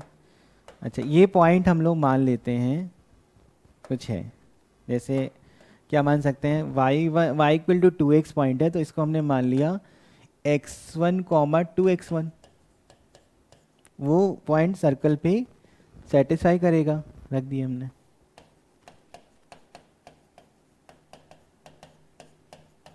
सॉल्व किया, x1 square plus 4x1 square plus 25 minus 20x1 equal to 5, 5x1 square है ना, कितना हो जाएगा? 25 और ये -20x1 plus 20 x1 square minus 4x1 plus 4, वो हमें पता है कि टच कर रहा है तो परफेक्ट स्क्वायर तो बनेगा ही। x1 के लिए 2 आ गई, मतलब ये पॉइंट कितना हुआ? 2,4, ठीक है। तो अभी मिलाते हैं, अल्फा हमारा कितना है? 5 था, अल्फा 5, p का वैल्यू 4, इसमें a और c में देखना है। उसके बाद Q2 है, r क्या हमारा? a1 की वैल्यू 2,4 है, r15 ये मिल गया है ना। बाकी और देख लेते हैं, r की वैल्यू कितनी? √5 है तो q का 2, ठीक है। और उसके बाद b1 सीधे अपोजिट जाना है और ये पॉइंट पता है 0 कॉमा कितना है? 5 है, तो कब मिल सकता है? जब हमारा -2 और b1 हमारा होगा -2,6,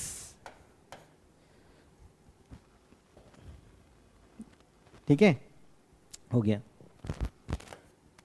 चलो नेक्स्ट। समझ में आया? मतलब बेसिक तुम्हें थोड़ा बहुत वो टेंजेंट और सर्कल वो पता है, आइडिया है, तो क्वेश्चन हो जाएगा इजीली।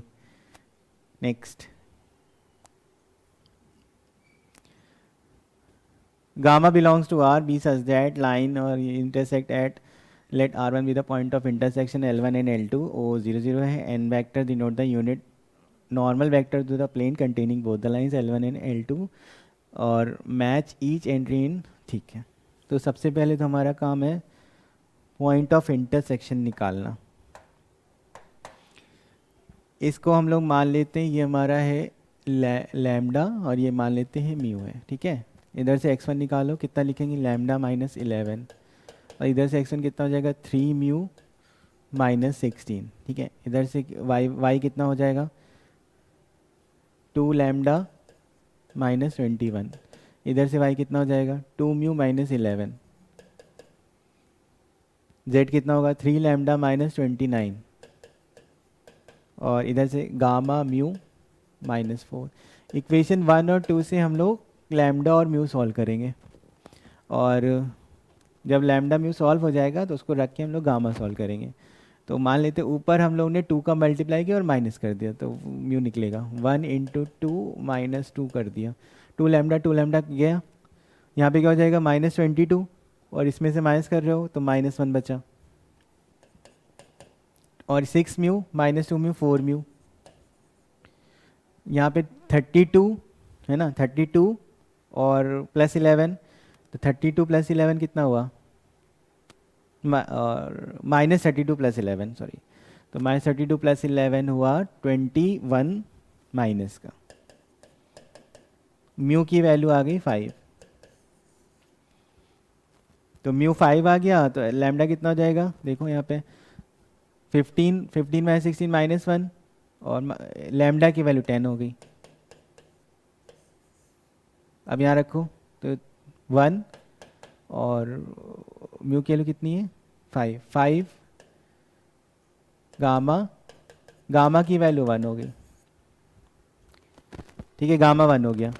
अच्छा, तो पॉइंट हमारा निकल आया, पॉइंट देखो, पॉइंट R1 को क्या बोलेंगे, लैम्डा माइनस 11, लैम्डा हमारा कितना था, 10 था, 10 माइनस 11 1 माइनस 1, फिर लैम्डा 10 था, 20 माइनस 21 माइनस 1, और यहाँ पे 1, तो R1 हमारा पॉइंट -1 और 1 आया है।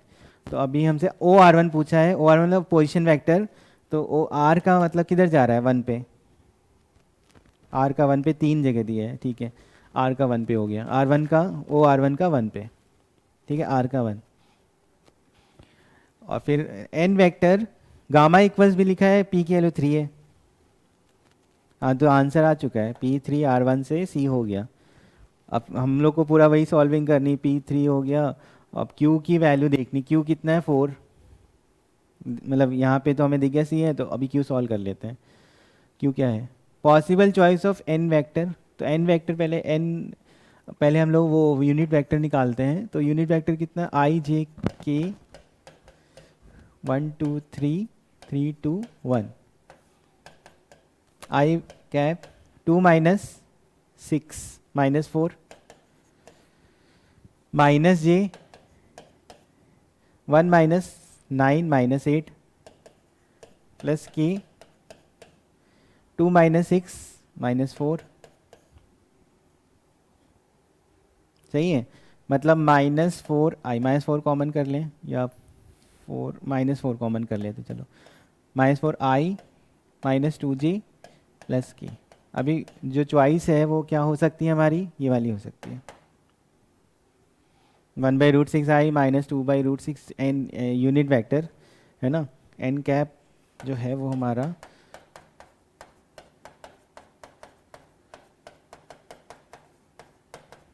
हो सकता है। चलो ये हो गया, अभी क्या बचा हमारे पास, पॉसिबल चॉइस ऑफ N भी हो गया, OR1 possible values of OR1 dot N1, तो अभी मान लेते यही है ना, N कैप।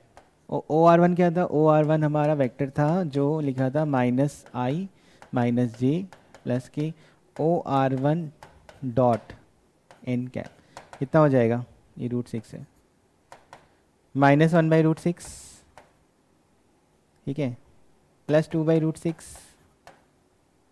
प्लस यहाँ पे प्लस 1/√6, तो ये तो कट गया इधर से, √2/3 आ रहे हैं, समझ में आ गया, तो कहने 2 ही सॉल्व करने थे, आंसर पता चल जाता, बाकी तो हम लोग देख ही रहे, अभी ये भी कोई इतना डिफिकल्ट नहीं था, आराम से सॉल्विंग हो रही है इसकी, कंसेप्ट बस पता होना चाहिए, ठीक है। नेक्स्ट,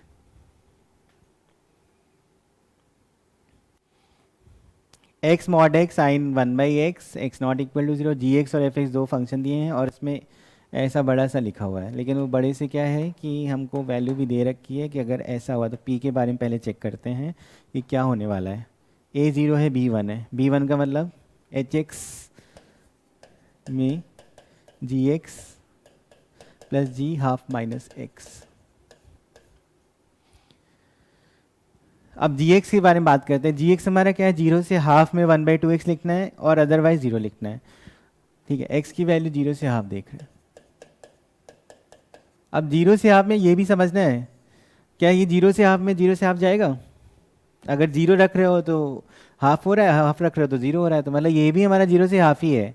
और हमको पता है कि अगर कोई एक जीरो से हाफ है, जैसे आप इसको मान रहे हो टी, तो ये भी तो हमारा टी जो है वो जीरो से हाफ है ना, इसके हिसाब से तो रखोगे। और अदरवाइज अदरवाइज बोलोगे तो फिर जीरो हो जाएगा। पहले इसको सॉल्व कर देते हैं। जी एक्स की value 1 minus 2x plus 1 minus 2t, T हमारा क्या है 1/2 minus x. 1 minus 2x plus 1 minus 1 plus 2x, 1 आ गया। तो ये x जब जीरो से हाफ है और जब x की वैल्यू अदरवाइज है, अदरवाइज में इसको हटा के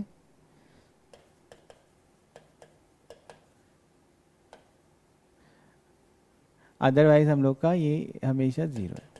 ठीक है, चलो देखते हैं अब आंसर क्या हो सकता है।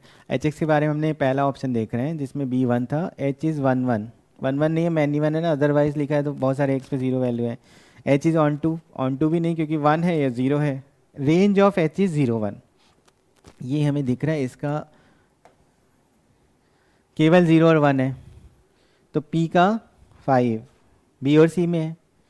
अब क्यू देख लेते हैं। ए 1 है, बी 0 सी 0। तो अभी क्यू के लिए हम लोग समझ रहे हैं, क्यू वाला पार्ट जो लिखा है उसमें एच एक्स क्या हो जाएगा, ए 1 है, एफ एक्स। अब एफ एक्स के बारे में बात करते हैं। उसमें लिखा हुआ है कि x mod x sign 1/x। जब x नॉट इक्वल टू 0 है और 0 है जब x इक्वल टू 0 है। ठीक है, देखो 1 1 तो नहीं है दिख रहा है यहाँ पे, जैसे पॉजिटिव वैल्यू डालो यहाँ पे तो ये सब पॉजिटिव है ना। माइनस डालोगे तो ये तो पॉजिटिव, यहाँ माइनस यहाँ माइनस, तो वो मिला के ओवरऑल वैल्यू पॉजिटिव ही आएगी।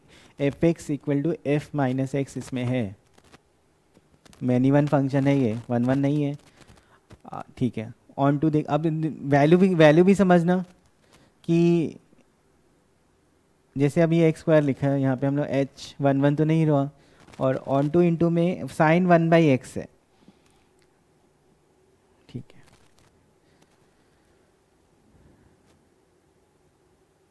हाँ तो अगर मान लेते हैं ऐसा कोई फंक्शन है इन्फिनिटी पे, तो मैं अगर देखोगे तो साइन 1/sin 0 और वो पूरा वैल्यू ही, फिर वो इनडिटर्मिनेट फॉर्म बनेगा। बाकी हम लोग सॉल्व कर सकते हैं, है ना। एक और चीज़ देख लेते हैं कि डिफरेंशियबिलिटी के बारे में, क्योंकि यहाँ पे एक्स स्क्वायर टाइप का बन रहा है।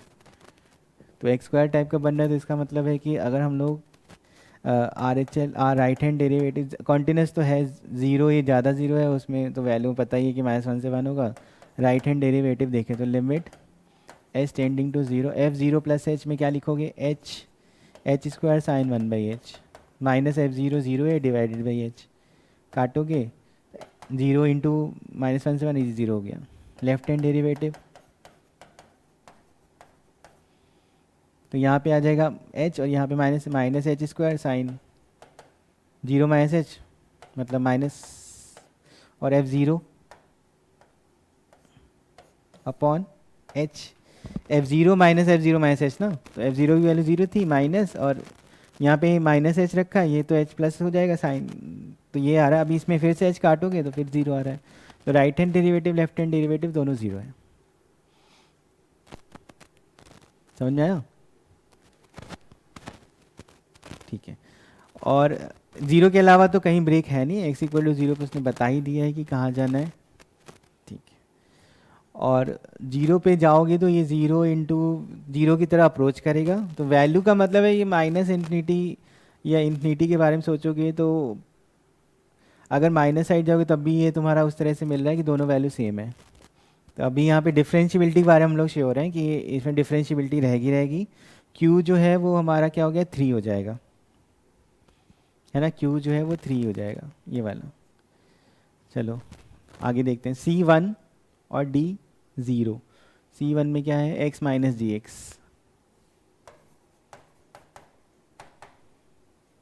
एक्स माइनस जी एक्स। तो अभी 0 से आपके लिए क्या लिखने वाले हो, x माइनस 1 - 2x, और कितना हो जाएगा 3x - 1, और x अगर तुमने अदरवाइज लिख दिया तो यहाँ क्या हो जाएगा, केवल x हो जाएगा। ग्राफ समझो इसका, 0 से हाफ, 0 और हाफ, इस पे 0 रखो -1, और हाफ रखने पे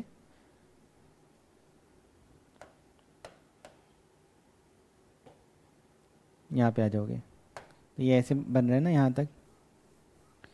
उसके बाद अदरवाइज, अदरवाइज का मतलब यहाँ से y इक्वल टू एक्स का ग्राफ बनेगा, और फिर इसके आगे से भी y इक्वल टू एक्स का ग्राफ बनेगा, और इसका स्लोप ज़्यादा है। तो देखो मैनी वन तो दिख रहा है, यहाँ से तुम ये वैल्यू और ये वैल्यू 2x पे सेम आ रही है, मैनी वन फंक्शन है। और अब मैनी वन तो ठीक है, रेंज पूरी कवर हो रही कि नहीं हो रही। अगर हम लोग इसमें जैसे हाफ पे छोड़ा था, 1 मिनट ये वाला देखते हैं, इसमें हाफ रखने पे क्या आ रहा है, 3/2 - 1 मतलब हाफ ही हुआ, और इधर भी तो मतलब यहीं से चालू हो रहा है, तो ऐसे करके, है ना। तो ये मतलब फिल है, कंटिन्यूस फंक्शन है, यहाँ के आगे, यहाँ के आगे कंटिन्यूस है, ये यहाँ पे डिसकंटिन्यूटी है, लेकिन रेंज इसकी पूरी कवर हो रही है, पूरा। तो अभी क्या बोलना चाहिए हमें, कौन सा कर रहे थे, इस आर वाला ना, C1 है, तो H इज़ ऑन टू बोल सकते हैं, -∞ से इन्फिनिटी पूरा रेंज कवर हो रहा है ना, H इज़ ऑन टू, ठीक है। चलो लास्ट में D1 है, तो D1 का मतलब क्या हुआ, HX की वैल्यू क्या हो जाएगी, केवल GX, बाकी सब 0 है। अब HX GX का तो हमें पता है,